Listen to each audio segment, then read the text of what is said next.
Hey, what's up? It's Jim, and I just got back from the new film, Ain't Them Bodies Saints. A young couple, played by Casey Affleck and Rooney Mara, who are a bank robbing couple. They rob banks with this other guy, and after Casey Affleck and this other guy do another robbery, because they've just learned that Rooney Mara is pregnant with Casey Affleck's child, they get in a shootout where they're in an abandoned house, shooting out the police, and she shoots a cop, played by Ben Foster. Casey Affleck's character, Bob, then takes the rap for it and goes to jail so she can stay and raise their daughter. After 5 years, he eventually breaks out and comes back and tries to reunite with his long-lost love and see his baby daughter, while at the same time, Rooney Mara's character of Ruth has started getting the affections of Ben Foster's police officer character, and he is slowly kind of trying to move in on her while she's not sure if she wants Casey Affleck to come back for her or not. Ain't Them Bodies Saints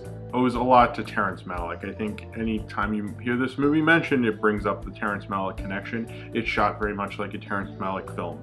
And unlike recent films that are very influenced by recent Terrence Malick, like Spring Breakers or Upstream Color, which this director actually edited, this film is influenced by 70s Terrence Malick. The camera's a lot more still than the Terrence Malick we see with Emmanuel Lubezki. David Lowery very much loves 70s crime dramas and 70s cinema. I mean, he even has Keith Carradine in this film in a major role. He is so in love with it, it's crazy. In fact, he's maybe even a little too in love with it, but he's actually very good at doing it. This is a very beautiful film. It's very well shot, almost ethereal in its cinematography. Everything's like bathed in this wonderful sunlight, and it really reminds you of how beautiful a lot of those Terrence Malick films are. Unlike Terrence Malick, where a lot of that stuff has a lot more meaning, this film is really about using the style of Terrence Malick, which is a lot emptier, and it has a lot more of a conventional plot. It really starts off as something where, oh, this is kind of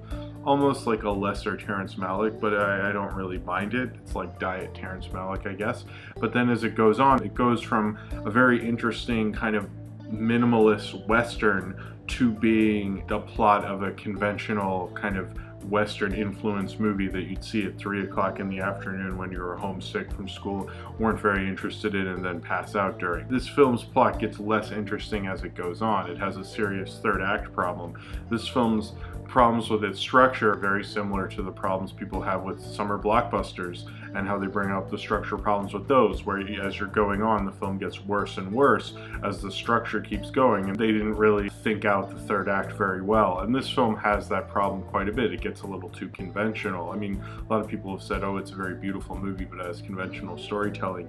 I really didn't like the third act. There's a lot of parts of this film I really did like, and I like its modesty. I love its cinematography. This film was shot by Bradford Young, who also shot Pariah to great acclaim, and he does an amazing job, and it's probably one of the best shot movies of the year. I think invoking someone whose cinematography, like the cinematography of Days of Heaven, had a real meaning to it. It had a perspective to it. And this film, it's mainly a style function. And that's very beautiful, and I somewhat like the style of it, but where this style came from had meaning, and the way he's using it is a lot emptier.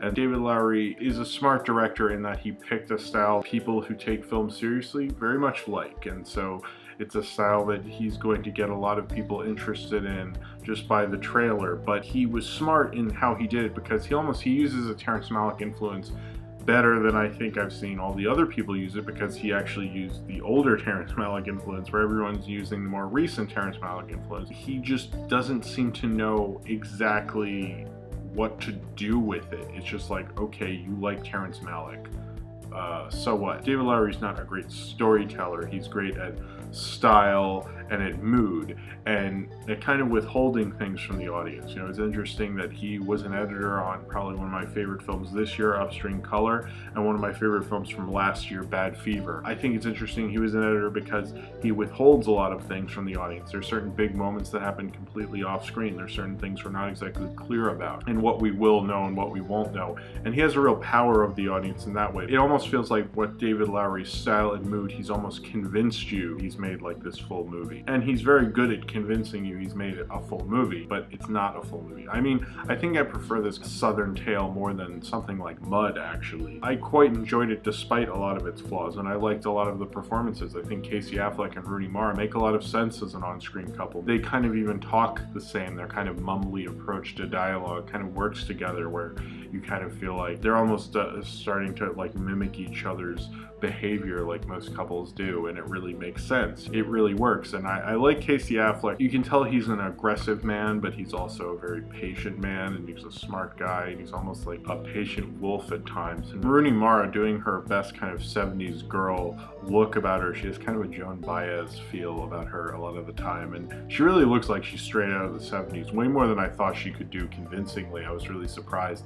Not that I thought she'd do a terrible job, but she looks like she's a woman from the 70s so much more than anybody. Even Keith Carradine, who's from the 70s or lived in the 70s and made films during the 70s. I quite like Ben Foster. I feel like he's like almost the guardian angel of the film. He like almost watches over the events in a strange way. You know, it was like kind of thrown into these events, but he almost feels like he's like hovering over them in a weird way. There's often times where I feel like he could get more involved and he doesn't. He's just kind of watching it play out and letting it have kind of an order about itself. This is a style art movie, and I think with Terrence Malick, he's somebody who, if you're going to do the style of someone, he's the guy you're going to do. He's almost like Ingmar Bergman was in the 70s, is what Terrence Malick is to now. That doesn't make that influence any better. I mean, I think Terrence Malick is a great filmmaker, but the problem is with this film is it's almost like he definitely used the style, and it does feel like a very in vogue kind of art movie, but it's almost like too in vogue in a little bit of a way.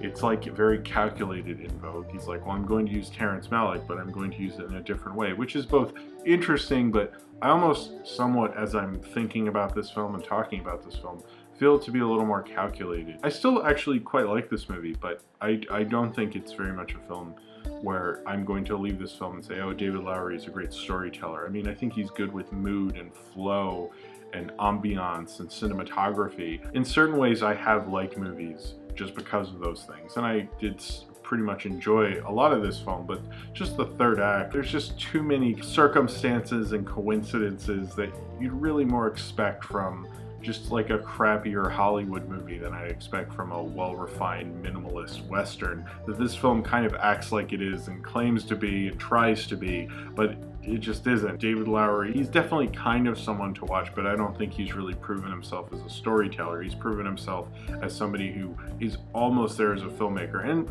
all those things like mood and flow and ambiance and cinematography are so much more there than a lot of filmmakers who have the storytelling angle so much better than David Lowery does. It's just he needs to prove himself as a storyteller, not just a filmmaker, and I think he's proven himself as a filmmaker. And if, you know, all those things matter to you way more than story, then maybe Ain't Them Bodies Saints is for you. It didn't really feel like it had much of a point to a lot of what it was doing. It felt like David Lowery was lost in the storytelling. So if you have seen Ain't Them Bodies Saints and you would like to talk about it, then comment below in the comments and subscribe if you would like to.